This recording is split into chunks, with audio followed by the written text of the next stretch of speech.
Yo, Jay, just made it to the room. I'm in my PJs and I'm about to hit the sack. Yeah, me too. So, dude, you excited about the podcast tomorrow? Yeah, nothing excites me more than 3 dudes in the same room together. You know me. Whatever, dude, later. Late trial. Good night, Daniel. Good night, Jordan. Hello, everybody, and welcome back to yet another show full of mindless advice mixed with a little brainless humor. But just remember, I'm Daniel. I'm Jordan. And I'm Davey. And we're Daniel and Jordan. And Davey. And Davey.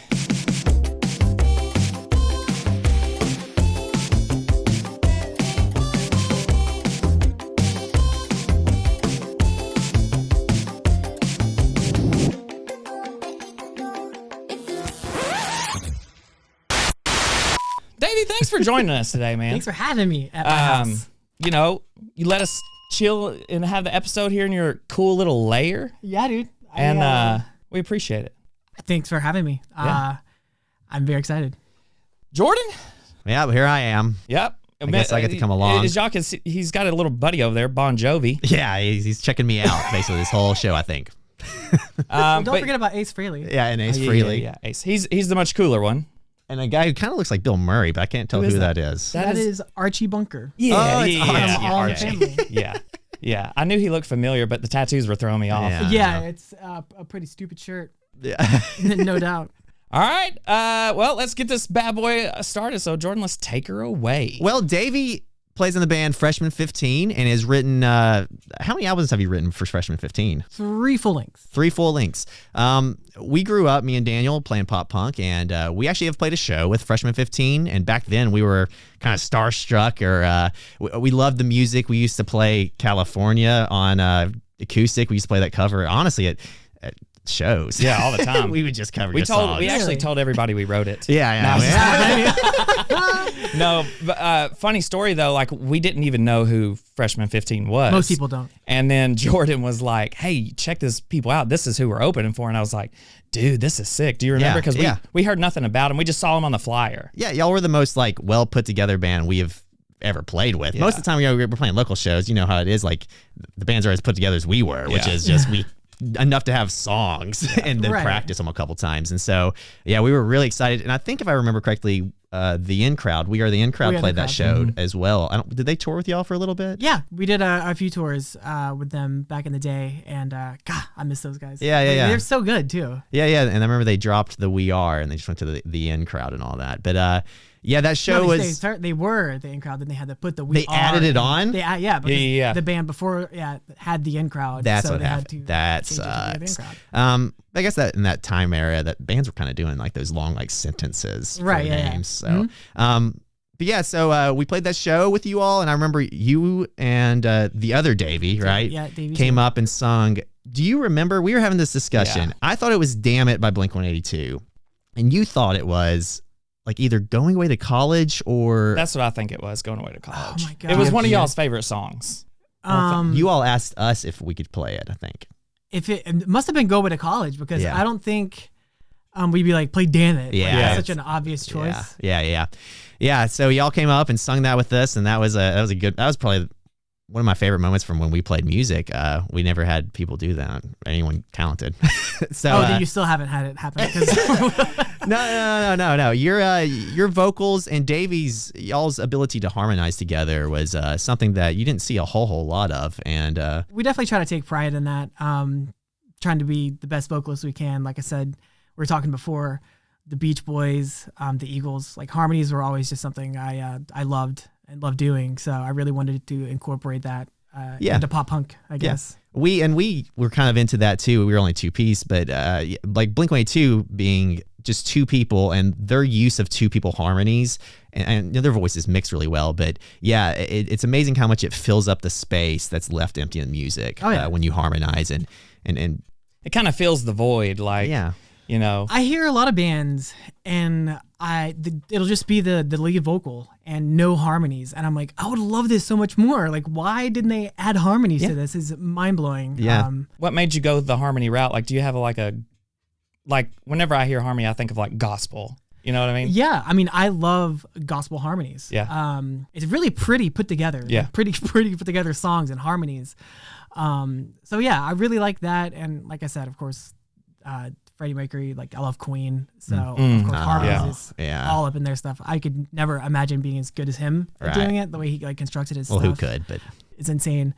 But not a lot of pop punk bands, it's not like a driving force or in harmonies and like, but just pretty put together harmonies. Yeah. It wasn't happening a lot. Yeah, and y'all make it simplistic enough to where Thanks, I man. think a lot of people no, in the less is more way that the untrained ear can hear what's going on and figure it out or attempt to hit that harmony with you, and I think that it translates really well. And I think that's something that is really hard for musicians to do, is to make things that are technically really great and then translate that to the general population. I think y'all did really well with that. Thanks, man. Harmonies as well. Yeah, we try. And he was, Freshman 15 was a major influence in our writing. Yeah. After we saw you guys live, like we started using tape, on our guitars, and it's like the harmonies we were like trying to figure out where we could throw in the harmonies and stuff. So I'm sure it's weird for you to hear, but you played a huge role in our musical That's rad to hear. Actually. shitty writing experience, you know what I mean? So after we left that show, we were like, dude, these guys were sick. Yeah. So and even since then, I would argue you all had a very uniqueness to you all. I saw a lot of pop punk bands back in the day, and a uniqueness, a style, and like very into that pop punk look, the and energy, that really poppy, right? Neon colors and all that, the splatter paints and all that. We played up that so hard that was popular. Yeah, that was the phase though, and you all did that. I mean, to your own to your own uniqueness. Sure, yeah. We didn't just try to do what everybody else was doing. I just like the colors. Yeah. Honestly, I like the neon thing. Was like, you look back on it, it was like a happy time. Yeah. The bands were playing happy kind of music. So yeah, I love that phase. Yeah, it's kind of weird how music now, people are like really wanting like a real seriousness, rawness, emotion and stuff. But back then we were so happy with just like dumb pop punk, like about anything. I guess maybe that's part of like partying when you're younger and you don't want to have to think about too much, right? Sure.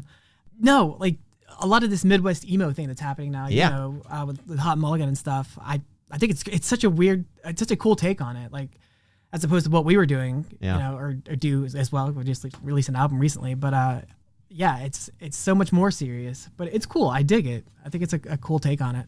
So what's your background with music? What did you do when you were younger? How did you start playing guitar? Because you actually shred, right? I mean, your solos are pretty shreddy. I'm decent. I'm decent. You come off as like really talented and don't want to show off too much. So you which is nice. I hold back for sure. Yeah. I mean, when you're playing pop punk, I don't know. You can't be that great. Exactly. Yeah. It's not allowed. You gotta have a shitty side. You have to sound like shit. A lot of 70s, like Queen, Kiss, like Ace Frehley is what I'm like. It's kind of like how I formed leads and stuff like that. Really? Yeah, and Davey Van Halen, of course. I just loved 80s and 70s rock. Is what my pops brought me up on. And then once I heard Josie, I was like, I don't know what. My brain didn't know what it was. Like, and then No Effects too. Like I heard this music and because he didn't play it, my parents didn't play it. Yeah. So I didn't even register that was a type of music. I don't know. It wasn't country or southern rock, so I didn't. Yeah. And I wanted more of it, so it's so weird how like everybody finds each other in that way. Like as far as like my members, we were, like listening to the same like underground albums, like NoFX or like some AFI album that we both somehow found without the internet. Because back then you just had to find music.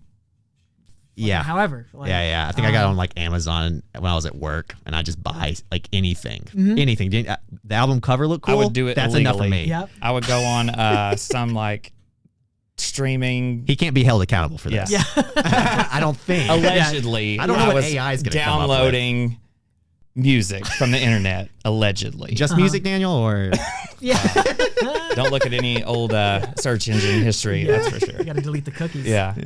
Bussy was probably involved with a couple of those searches, right? Yeah, definitely. So you grew up. Your dad played music, right? Did he put a guitar in your hand? Yeah, actually. Really? How old were you? It was I was 12. 12. Yeah, and it's actually that black one right there was my first guitar. Oh, nice. That Squire. Nice. So when did you write your first song? Man, I was in high school. So I guess when I was 13, I wrote a stalking song called Outside Your Room. Oh, usually it's the opposite. It's You Broke My Heart kind of song. Nope. That's what mine was anyway. It was real creepy. No, I know Blink had an old song. I probably ripped it off. Knowing me, I just ripped off the whole song and called it my own. Well, that's what you have to do at start. When you first start making music, all of it is ripping off people you like. Because you got to get better at it. Yeah. So it's less noticeable. Yeah. You can I could name any song. Like you can name a song, and I was like, I base it off of this song. It completely turned into something completely different by the end, but I started wanting to write a song like this. Yeah, and I think people obsess over that's not original. That's not true. Everyone is influenced by the people before them, and that's how you grow your originality is taking all these different things and putting them together. Exactly. Instead of just out of your soul or whatever. I mean, I guess some people have that talent, huh? What was the first Blink song that you listened to and was like, oh, I love this band? Josie. Josie. Yeah. So I was. What album is that? That's Dude Ranch. Okay. Yeah. So Dude Ranch is we're a little bit younger than you are. Right. So Dude Ranch, I mean, Enema of the State was the thing when I found them, right? Yeah, and so and I heard Mutt and I was like, why is this song not the most popular song on the album? Right. Yeah. And it was on the American Pie soundtrack. Yeah. Oh yeah.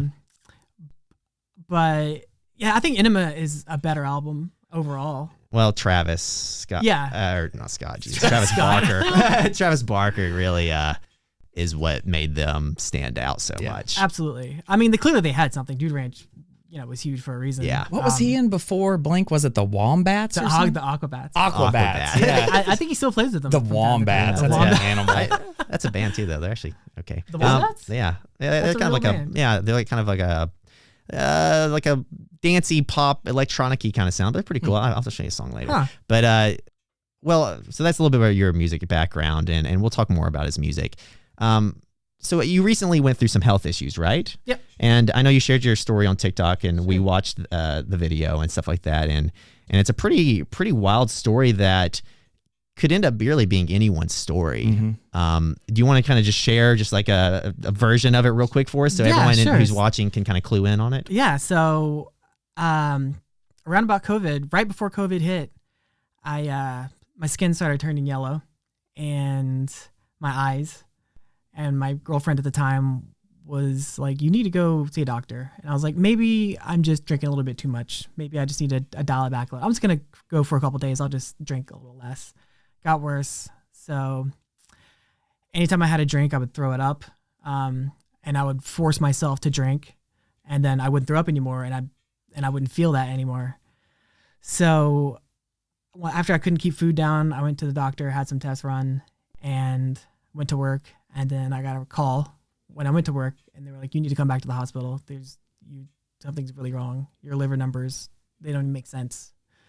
So I had to go back, and then they admitted me and did all the tests, and I have cirrhosis of the liver and hepatitis of the liver, and I was in liver and kidney failure. From drinking too much. I would start it on the road, and then I just brought it home.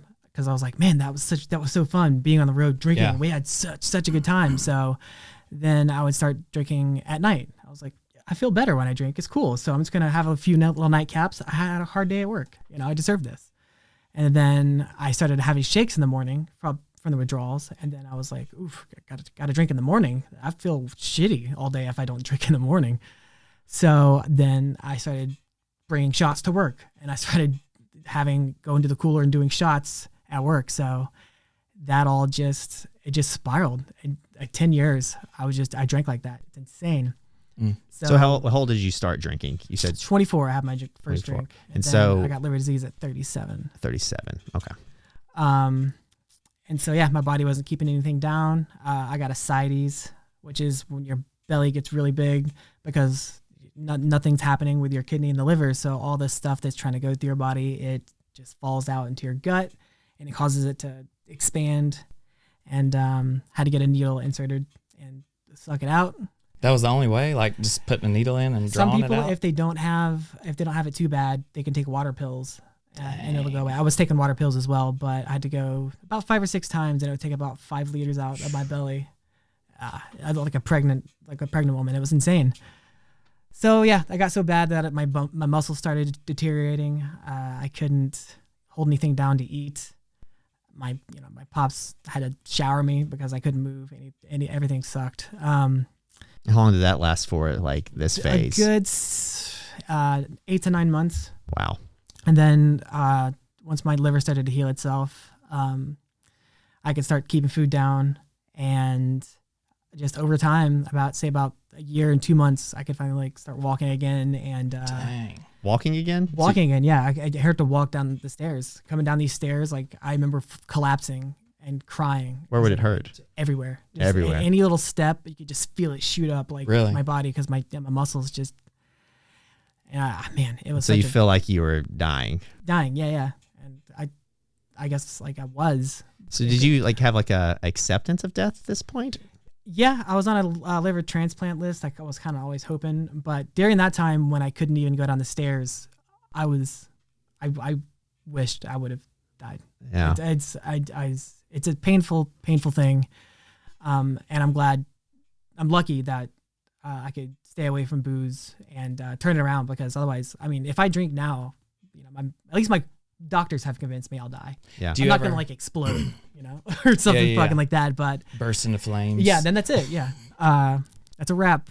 Do you ever have an urge going through something you're addicted to? I don't know. I was never around. I've had alcohol, of course, but I never had a true addiction to anything like that. Maybe French fries or something like that. Sure. So I know that feeling of being addicted to food, but that addiction, do you ever feel oh, I need a drink or anything like that?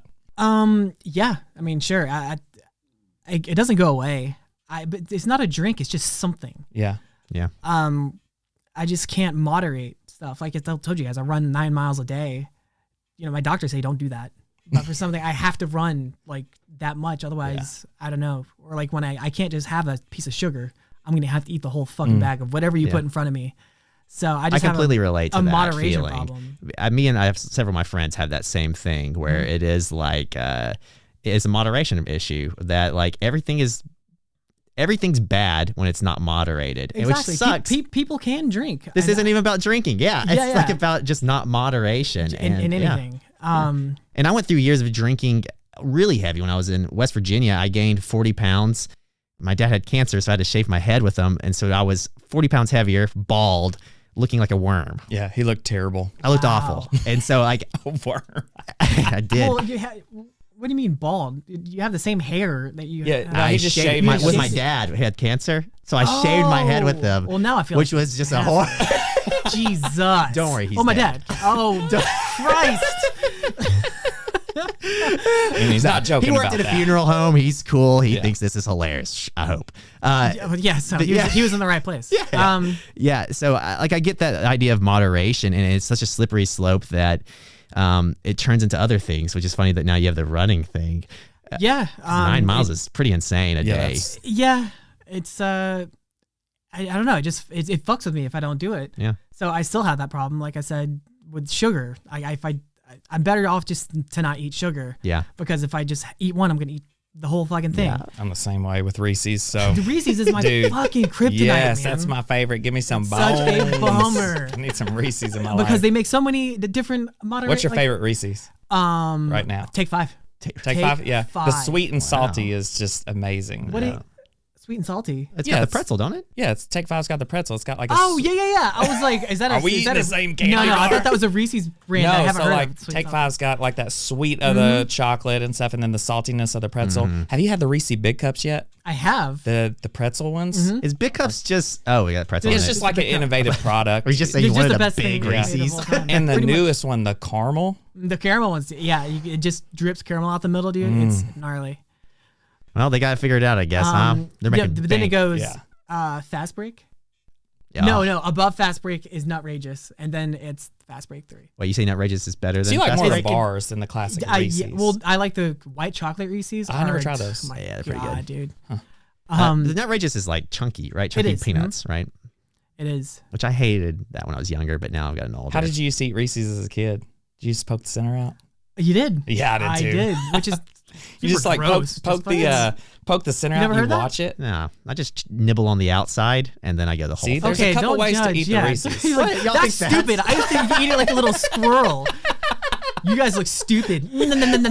Get out of here. I used to suck on mine until the chocolate went off. Okay. Let it melt in my mouth. Yeah.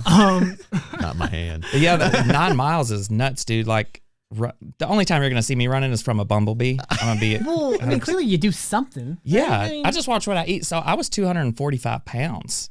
And so we're all a bunch of fatties. Okay. So I was 245, and like the point that I noticed, like I need to change something, and it wasn't like I was drinking a lot.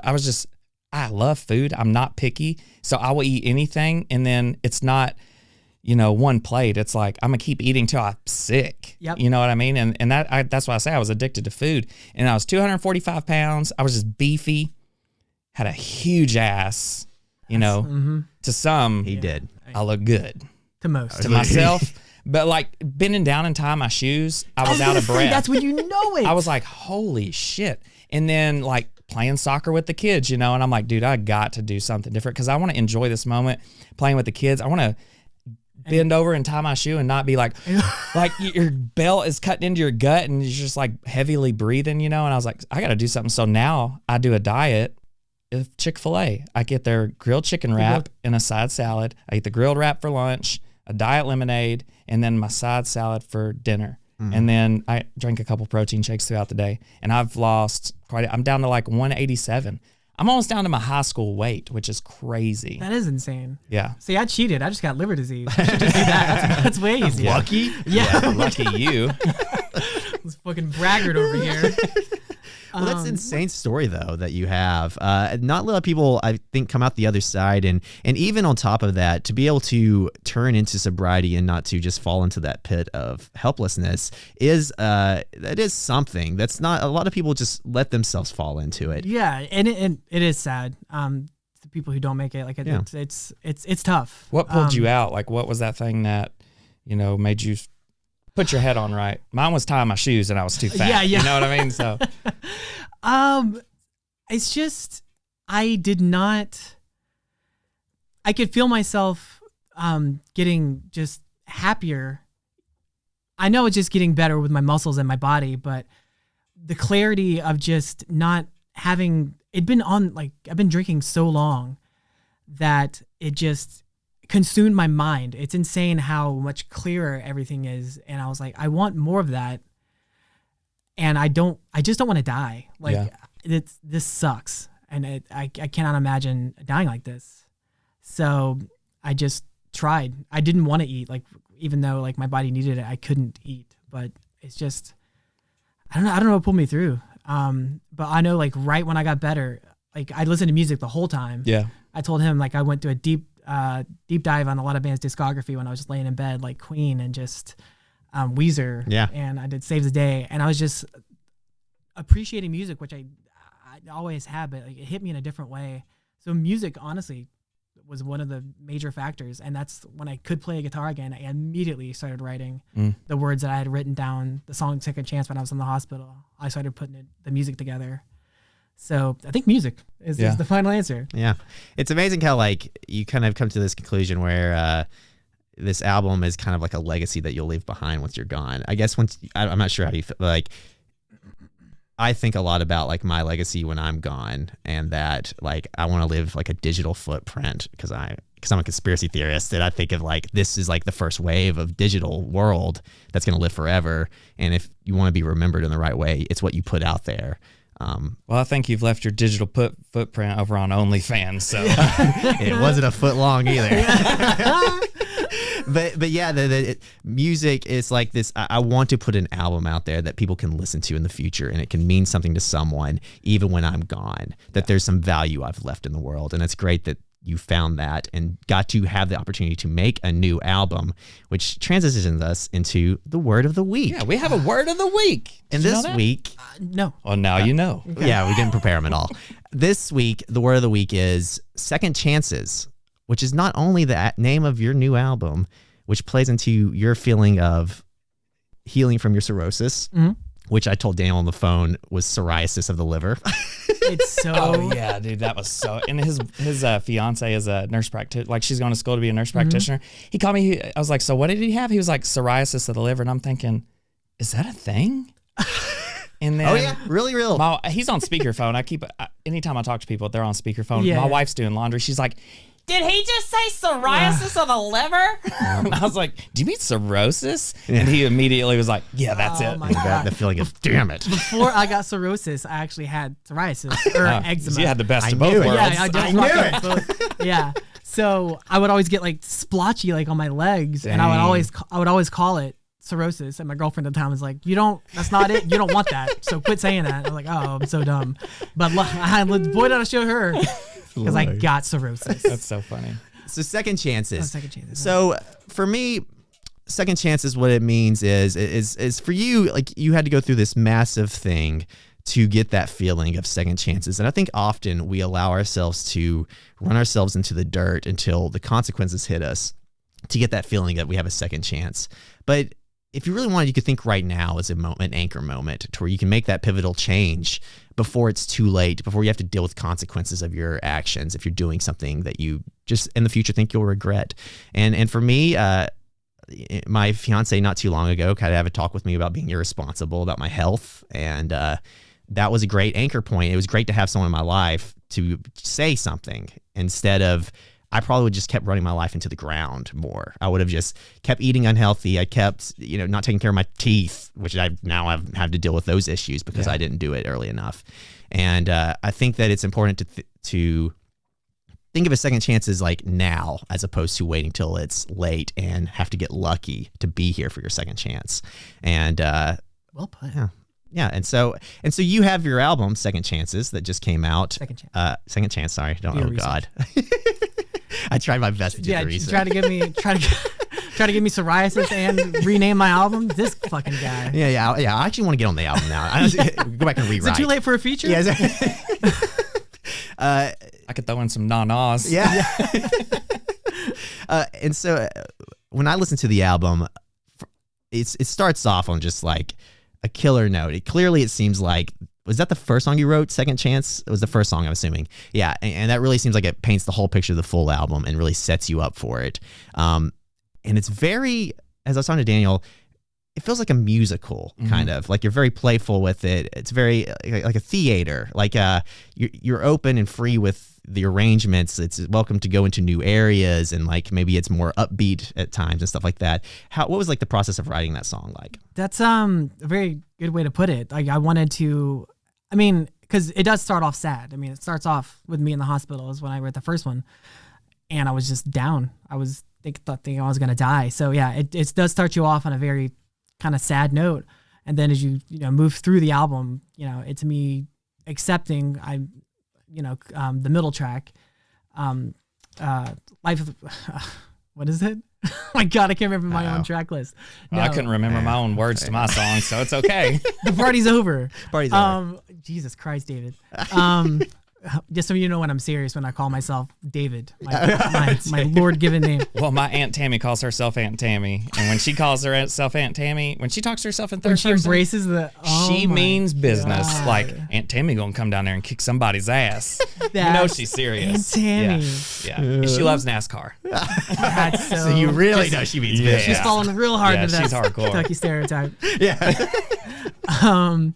The party's over, right? Where I pretty much accept, like, I think I'm gonna get better, but I've got to look towards, like, I got to look forward now because, and then you get clarity, and then we move from there where it's pretty much upbeat and like it looks towards a brighter future type thing. Your perspective is what that's about. And Clarity was like had a more feel of your older stuff, whereas more fast-paced punk very rock. Fast. Yeah, and, I remember that song standing out to me when I was. Yeah. It's like you're coming back to life. Exactly. And so I wanted to kind of do like a return to form, have like the breakdown, real cool harmonies. Yeah. But yeah, we definitely a little playful. Like we did that. I did just a piano ballad on there right in the middle. That I don't think I've done in either of the previous albums. So yeah, we played with that a little bit. So we mixed it up, and then at the very end of the album, I brought it all back together. With I did California and Phoenix, all these cool callbacks Yeah, to the past albums, which I thought I was really proud of that. Yeah. I'm really stoked on that ending.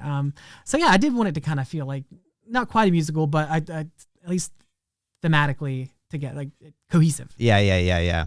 Yeah, I think that's something that we miss in music now. Like, it's like the age of singles, right? And Exactly. you miss big, like, deeper conversation or deeper thoughts when you only have 2.5 to 3 minutes to get your point across. Well, you have a full album to talk about a serious subject. Like, how could you write a song in 3 minutes about your entire experience? Like, how can you cram all that in? And it's great that you made a full album that really told the full story, which is great. Yeah, I tried. And that's the thing, like, you can just write a good chorus and somehow it'll explode on TikTok. And yeah, I miss cohesive albums like that because, like, think of, like, I don't know, like our favorite albums that we listen to, like we brought up Enema. Yeah. You can't hear the end of Dumpweed and not think and immediately go to like Don't Leave Me. Or that's what's a lot of songs are like that, where like if you don't hear the next part of it, with like Brain Stew and Jaded by Green Day. If it doesn't do the whole thing, it feels weird. You don't have enough time in like 3 minutes to get into the groove of the band, the feeling of the band, the attitude. And I think that's what full albums do, is like it can like a period of your life can be painted by that album, by that attitude at times. And I think that now these young kids, it's not y'all's fault, okay? It's money's fault, all right? You hear that here. You know what pisses me off is the whole, like, finish this verse. Oh my gosh. Yeah, it's like that's an annoying they play the chorus and they're like, let's hear your take, which I get it. You're letting, well, that and the fact that, the world's taken over by social media. So it is a smart way of getting that song out there, and then people doing their take on it, and you got to go with something as a musician out now for social media, and I guess that's one of the trends. And I get it, but it takes away that uniqueness of you as an artist. And it's such a different vibe, a whole different thing. But it's cool in its own way. We were talking about like before, like it can get like real saturated with bands and stuff like that. But I don't know. I was looking. I downloaded TikTok when I was 6, so that wasted a lot of time too. Did you ever see a guy on there with a bow in his hair? Nope. No, I mean, a lot of them. That's on a different site. I've been uploading my stuff to the wrong site this whole time. No, it's the right site. It found the right audience. Target audience reached. Fuck. What was I saying? About TikTok. It's such a different. We used to go to malls before you play a show and pass out flyers, but now you can just like. We get kicked out eventually, but you can just get huge off of like TikTok. There was this one chick, she uploaded her playing piano, and it's a really pretty song. And then somebody else like stitched it, and they added like a bass part, and then another dude stitched it, and they added another guitar part, and it turned into this whole song that she had no idea that she just thought she was doing a piano thing, and it turned into this whole thing. And that kind of shit's like, I think it's really cool. Yeah, that is cool. Yeah, it's a good use of technology. Yeah. Yeah, there's people using it for cheap ways, and people are using it in really brilliant ways. Yeah. And I think it's important to lift those brilliant people up and shove down those morons. Yeah. Well, that's one thing about the Universal thing, taking all of their music off of it. You heard about that? I have not. There's a couple days ago, Universal and TikTok couldn't come to an agreement, so any of Universal's music was taken off. Like signed bands to them? Mm-hmm. Their music, anything Universal was silenced. Oh, wow. So if you're like doing like a silly dance to, whatever, Cardi B, that song's gone. Really? It's muted. So, but with that being said, there's a lot of, you can see a lot more real music from people, that you might not have heard of. Yeah. I haven't seen a lot of like people playing live on TikTok. Like they'll run their stuff through an interface, and then they're like having band practice, and it sounds great, Well, you can see that a lot where people looks like they're like playing live, but it's clearly I've seen that too. It's mad edited over. And they're on a highway playing something. I get that. I used to get that all the time on my algorithm. You said you used to be in the mall passing out flyers. It just, me and Jordan both looked at each other like, was it Clear My Name we were in? Yeah. We had a Hot Topic show. Because you've had a couple of those. But like I remember going through the mall passing out paper flyers with like, it's so weird how life has changed. Social media is just put its huge footprint in the world. It's crazy. It's mind blowing to me. We were talking last night about how we used to just get in a room and we turn all the lights off and we had a glow in the dark bouncy ball. Okay. Yeah. And there'd be a ceiling fan and then we would just throw it up into the ceiling fan and let it hit it and see. We got a kick see out what of happened. Before phones, huh? Yeah, we would turn the fan on. I thought that was last week. We just did that last week. I would do it again just to bring back good memories. But we just shut the lights off. Yeah. Turn the fan on at the max speed. Get a big bouncy ball and like take our clothes off. No, no, we left our clothes on. Unfortunately, but we would throw the ball up and it was like glow in the dark, and all you would see is just like this laser light, just like bouncing off the walls. It was fun to us. Different age where like it was just such do-it-yourself fun, and now it's your fun is just being given to you constantly. Yeah, because we were like right in the middle, our age demographic of like where all these kids are just growing up with technology at their fingertips at all times, where it hit like right when I was in like high school. I finally got a cell phone. You know, we didn't have all this young stuff these young kids have, you know. That's their life. Yeah. Like it's literally their life, and we had a totally different thing. Yeah, we were just outside the whole Which sucks because my son, for example, he like it's to the point to where if like he has to go to the bathroom, he'll pack his tablet. I'm like, dude, it's not an oxygen machine. Yeah, you don't need this to piss. Well, I mean, I know you take your cell phone to the bathroom. Yeah, no, I take your son's cell phone. I'm gonna take a picture. I'll have to have it. No, you know, when you go poop, I can't poop without my phone. I'm the same way. Yeah, I mean, what am I gonna sit there and stare at the wall like a caveman? I'm not fucking doing that. I did read it recently. I went through this phase of trying to like get into meditation, and then a guy told me to practice. When I was at work and not doing anything, to just stare at the wall for an hour. I did it once. Just stared at the wall. Did your legs go numb while you were for pooping? An hour? Yeah, you stare at the wall and just kind of let your. No. I'm just sitting at my desk. Supposed to be. No, I was supposed to be working and I wasn't. And it is weird how fast our minds are just cluttered with thoughts to the point that we're losing control almost. That's why I think this like meditation wave is a great thing. I can't. I've tried meditation. Just sit there and with my own fucking shit for what I felt was like 4.5 hours was like 10 minutes. I'm like, that was awful. Anxiety. I just tried to get it silent. What do you feel? I was drinking at the time, so it might have been an anxiety thing. Yeah. I haven't tried it since getting sober, of just like sitting there. I don't think I want to be alone in my fucking thoughts. You might be surprised that how much of like your thoughts that you're afraid of get sorted out faster than you think, and you can get kind of to a place of peace. I think it's an important thing in the age of short attention spans that we're in to practice mindfulness. I think it'd be good, but man, it's hard. I'm not saying it's easy, and I don't even do it that often. You just did it at work? I'm going to stand here at work. I'm trying to waste time, you know. The manager's like, hey, Jordan's over there staring at the wall. I know we just hired him last week, but I think you need to have a talk with him. Jordan's just like this. How far are you away from the walls? The real question. Yeah. It's a distance. It's a normal distance. I don't think there's gonna be a normal fucking. No matter how you paint the picture, you're still just gonna be. My dick was in my pants. Okay, it wasn't anything weird. All right, but yeah, I think it'd be less weird with your dick out. At least you'd have intent. If you're staring at a wall, it's like, is he gonna whip his dick out? I think it's about time we whip his dick out, right? Man, this guy's a robot. You gonna jack off to that wall or not? Jesus Christ! Oh my God. Well, but this is a pretty deep question. You've been pretty vulnerable, and our word of the week last week was vulnerability. But my question is, how do you feel mentally now? Like I said, it's so much more clarity, and like, do you feel like when you wake up, do you feel great? Absolutely. Yeah. Right when I wake up, and that 9 miles that I immediately come down here and start running. Really? It's a great way to start your day.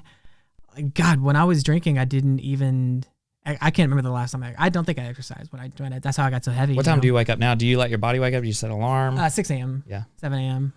But on a day like where I don't work and stuff, I try to sleep until like 10 if I can. That sounds awesome. I wish my body would do it. It's like I didn't even set my alarm the other day, and my body just still woke up at 7. No matter what time you go to bed. No matter it what sucks. Daniel's a monster though. Yeah, like, I'll be like 5 hours is like almost too much sleep for you. Wow. Yeah, You're struggling to stay sleep longer. like I'm ready to not run, but I'm ready to go. Yeah. No, it's a slog sometimes to get up and like it's automatically do it, but there's no avoiding that. Yeah, I'm just glad It's always a struggle.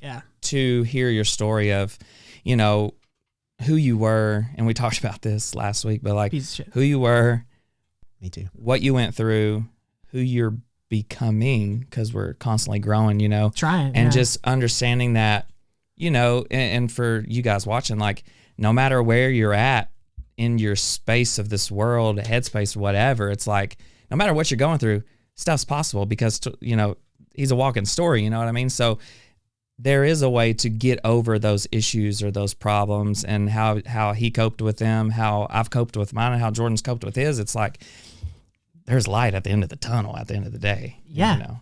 I didn't see that at all when I was drinking. I didn't see much of anything. Yeah. I just went to work, came home, drank myself to sleep, like rinse and repeat. And that was just like how I was happy living. I could have it just stole any motivation I had to do anything, including music for that 10 years, whatever, 8 or 7 years. I didn't really, unless I got hammered and Davey, like my bassist came over to play guitar, we just like play Blink covers. He tried to write with me and stuff, never panned out just because my mind was so cluttered with just. Are you proud of yourself? Yeah, I am. Yeah, that's good. You know, it's like you said, not a lot of people come out of it. I hear so many people, I don't know if I just never paid attention before I got sick, people dying from this. I'm proud of you too, because I had no idea. You know, I still listen to your stuff like it's 2000 and, you know, 8. Yeah. You know, and I had no idea you were sitting. Jordan was like, you heard about Davey? I was like, no. And then he, you know, showed me the video and stuff. And I'm like, oh my God, you know, and just, you're so talented. And it sucks that it's very nice. Pop punk is like not showcased like it should be, you know, like. Well, they forget all the old bands. And this whole thing with you was, the idea was all these bands that used to make amazing albums back in the day that we loved and grew up with, wasn't even that long ago, a decade ago, a little bit longer maybe. And in this new phase of social media, these people who have worked really hard at being great entertainers or performers or songwriters have been lost because we're so obsessed with the here and now, and everything's so short attention. You forget something that you watched 10 minutes ago. And there's a lot of great things that we're missing that were high quality from the past that need to be appreciated. We grew up appreciating old bands our parents listened to. And I think it's important for people to be appreciated over a long period of time when they make something great. It doesn't need to be just appreciated right then and then we move on to the next thing.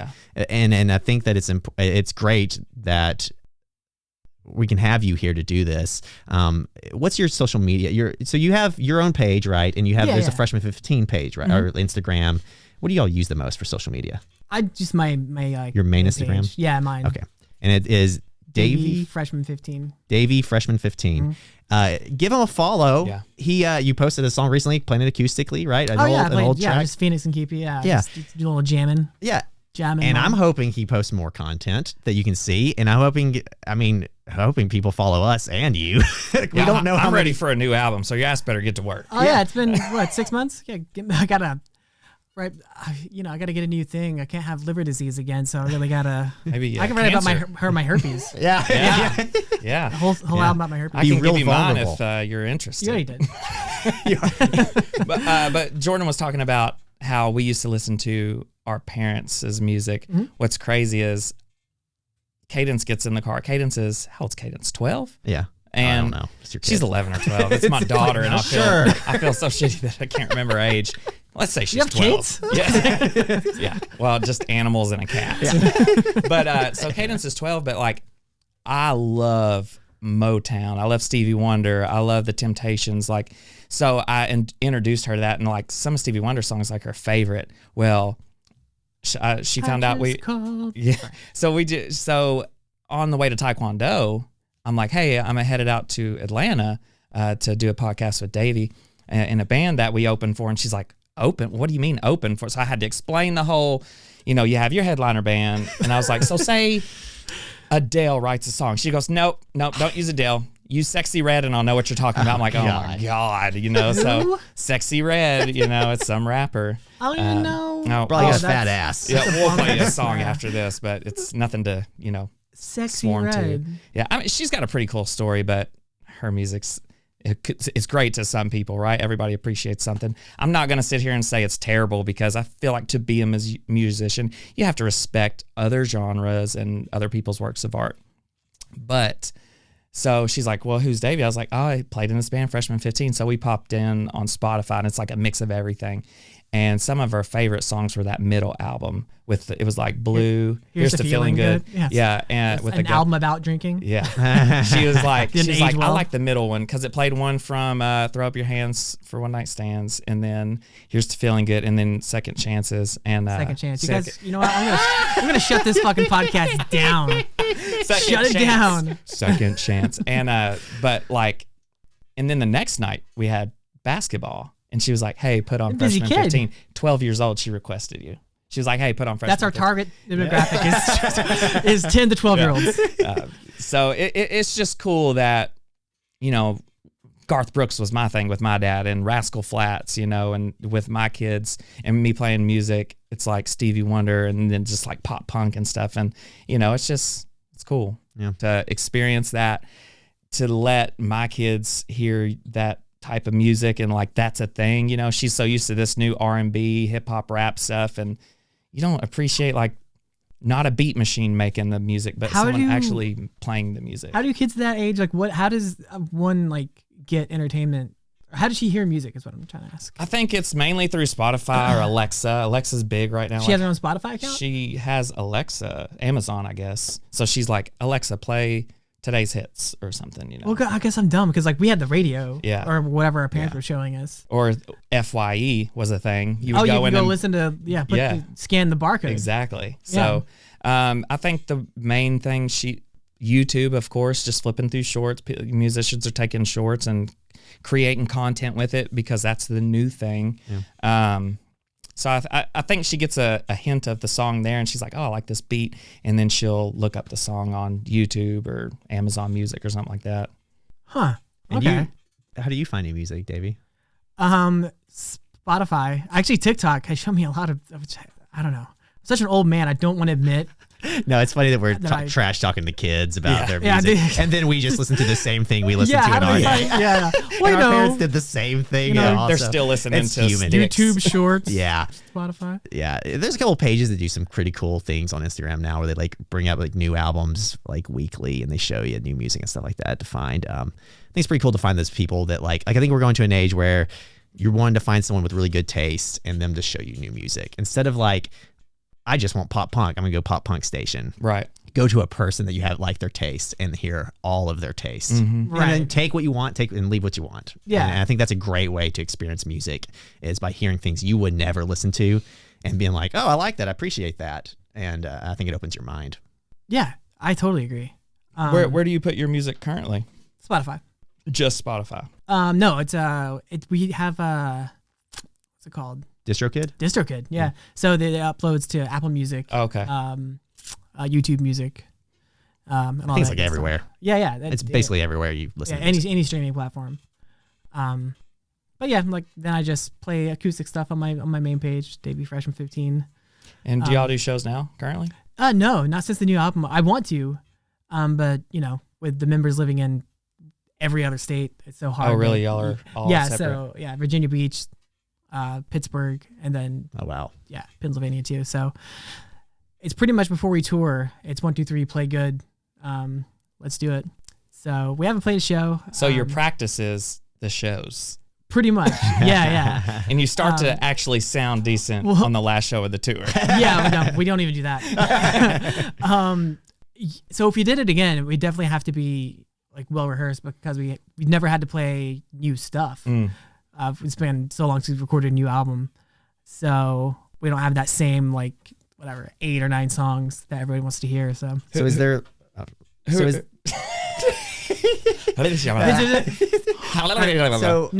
Are you plans to? I'm sorry. So are your plans to? That was the last time. I swear to God. Almost. Are we done here? Can we grow up? We're pretty done with this, right? This has You can gone keep the down bit in going if flames. you want. Is it funny yet? So are you? Is it like a rule? Like you got to play sober now? No. I'm not that type of sober Yeah. dude. To where like I come across these like influencers on TikTok. They're like, if there's alcohol within your boundaries, this is your safe zone. Yeah. You do not. I'm like, Oh, all right, wow. dial it back, lady. Like, Yeah. I don't mind. I like when my friends get drunk. I want them to call me. I want to live vicariously through you. Yeah. And I enjoy being around it. I don't mind people drinking around me. I don't really like fiend for it. Or, like, Yeah, I was gonna say, do you ever salivating. feel like you would fall back into it per se? I don't. Luckily, not yet. Yeah. And back to saying people who don't make it, like it's so easy to fall back into it. I imagine. Yeah. Once again, with the moderation. If I had one. One. It's fucking. I can guarantee you. I could just have this one, and then I would drink it before work, and then it would just fucking spiral out of control. And that's probably what they mean when they say I'll die. They know that like I can't just have one. I'm just gonna drink, because they said if you do this again, it's not gonna be. You probably won't make it. So yeah. That's and I know earlier you said you were nervous about playing sober live. Yeah. Again. Like you've never done that before. You said I might have a little jitters before I played, but yeah. Hey, if we do play live again, fucking come watch it. I might fall apart. That would be fun to watch. That sounds pretty good, actually. Yeah, that does sound. That probably the I've best. seen a lot of show people ever put not on. fall apart on stage, and it sucked. Have you had that happen? We've fallen apart. Yeah. Dude, I fell What- apart like at what- the show we opened for you. My strings broke. Oh yeah. Like, you guys just mid-set. bailed? No, mid-song? no. No. Well, we The problem finished is- the song, We just didn't have enough experience changing strings, Yeah, so it took a while. Took a while. so he had to like do this like joke. He was like, "All right, I guess I'm your entertainment for," and I was like, "He's like, And we're Daniel's taking screwed if we've longer." gotten to that point. Yeah. Oh, okay. Because I do not like to be on the mic live. Yeah. I do not enjoy that. That is not my place. I was gonna tell you about shows falling apart. I was hammered. Ohio is just not a good place. Anytime I've played there, something's fucking gone terribly wrong. One time I passed out in the back of the van. They couldn't wake me up. They had Before to the play show? a three-piece. Oh, no. I used Before to the think- show? Yeah, before the show. So you were And non-existent. Wait, who sung? Davey. He just sung all the He parts. just sang all the parts. Dang. And then pissed were so they? I woke up. I woke up in the back of the van, and I've said, "Oh fuck!" I knew it. I knew I hadn't played a show, and I knew we were on the way to the next venue. I was like, I fucked up. Did they say anything when you woke up? Or did They you were have to they were bring it up? mad. Davey was pretty stoked on it because he got to sing lead. But so then there was another night and different tour in Ohio. God, these are so embarrassing. They're all from me fucking drinking too Yeah. much. But it ties into the story, I guess. Well, now it's okay. Yeah, to drink. You promise? Can I? No. Yeah, I got one right here, buddy. Yeah, thank God. This is actually straight vodka. Yeah, we were playing in Ohio, and we did the intro. Started to Phoenix, and I forgot to say, "Okay, we get it." Blanked. So we live we stop. Okay, we get it. Right. And then we go. The whole band comes in. It was nothing. I stared. I took my guitar off, handed it to Mark, my tour manager, and I went and sat side stage. Oh, that's a And freak out. So they had to Mark, he put on the guitar, and then Davey sang lead, and I sat side stage like a drunk. Why did you do that? I have no idea. I forgot the words, so that sucked. And then you're And I probably was just pissed. plastered. Yeah. Oh yeah, I was just plastered. Such a embarrassing. And anybody it was such a good show, man. Yeah. This place was packed.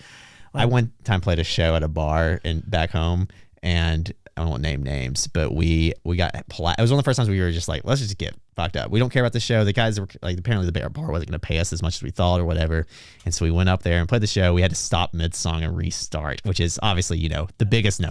Like Yeah, that's like number that's- one rule yeah. basically.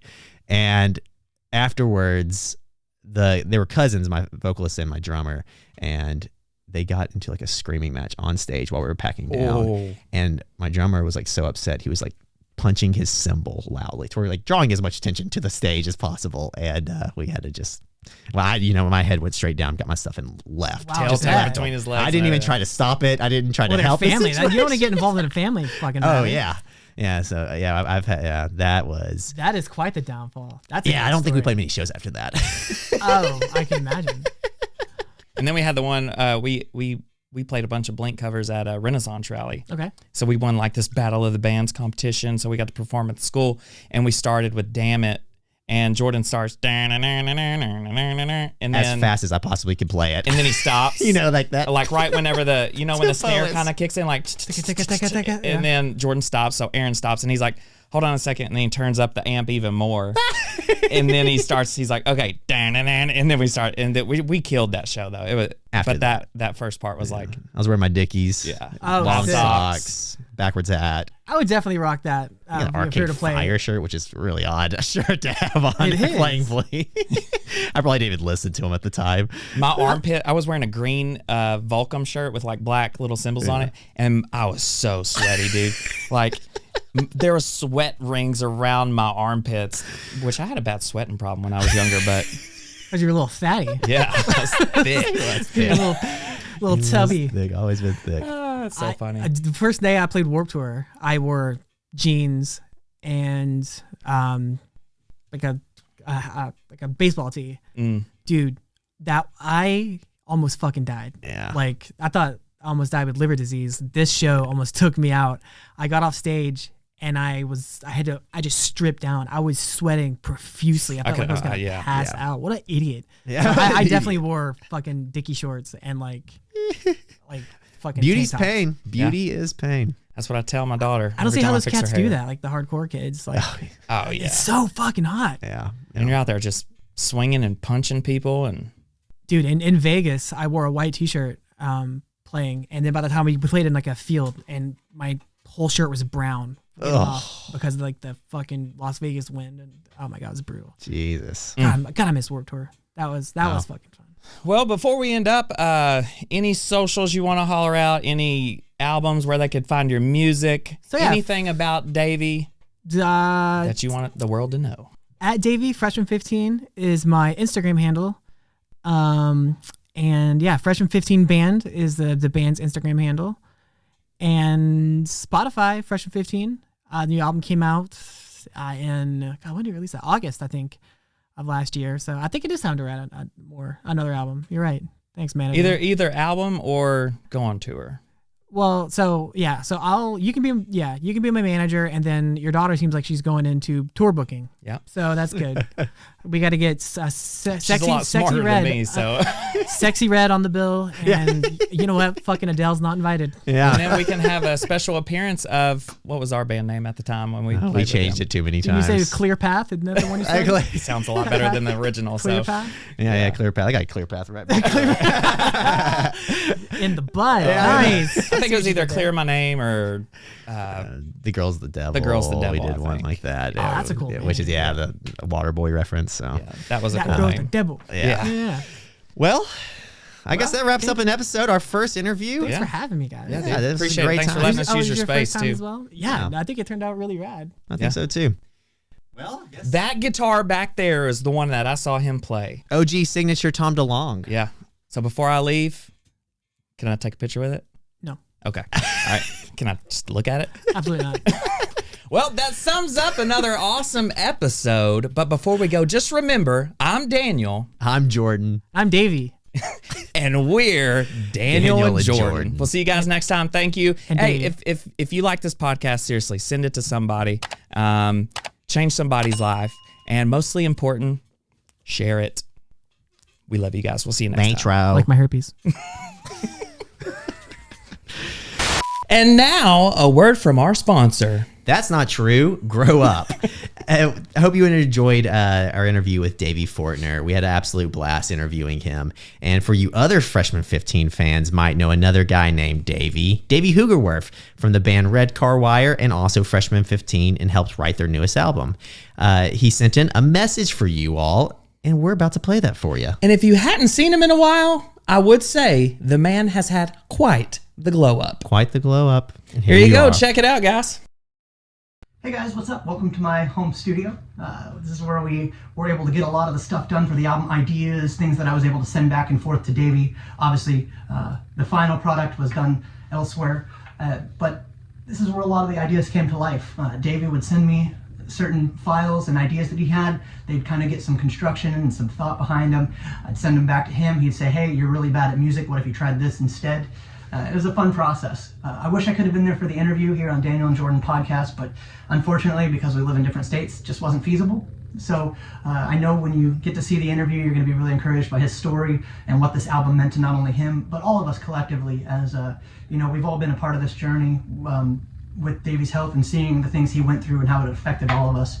But in general, we understand that people of all walks of life are going through different trials and anxieties and things that can really be weighing on them, friendships, family, whatever the case may be. And we hope this story, when you listen to the album, can actually be inspirational and encourage you to take a look at people a little bit differently and understand that we're all going through something, and maybe we can build each other up and be a good support system. And also to know that there is a way out. When we have issues that we're dealing with, there's always hope. And I think Freshman 15's always tried to bring a little bit of joy and comfort into people's lives. So hopefully you guys will enjoy this interview. Like I said, wish I could have been there, but as you can tell, I'm not very pretty. So Davey said, do not be on it. You're ugly. Nobody likes you. Deep down, I know that's not true. He thinks I'm cool. Which I get. I'm pretty awesome, but he just doesn't want me to steal the thunder. So he doesn't know I'm doing this. This is actually pretty rad. He'll be taken by surprise. But maybe we'll still be friends after this. I haven't decided. Just teasing. I love you guys. Hope you enjoy it. Take care. Well, that was Davey Hoogerwerf, and go out and enjoy your second chance. We'll see you next time. Latro.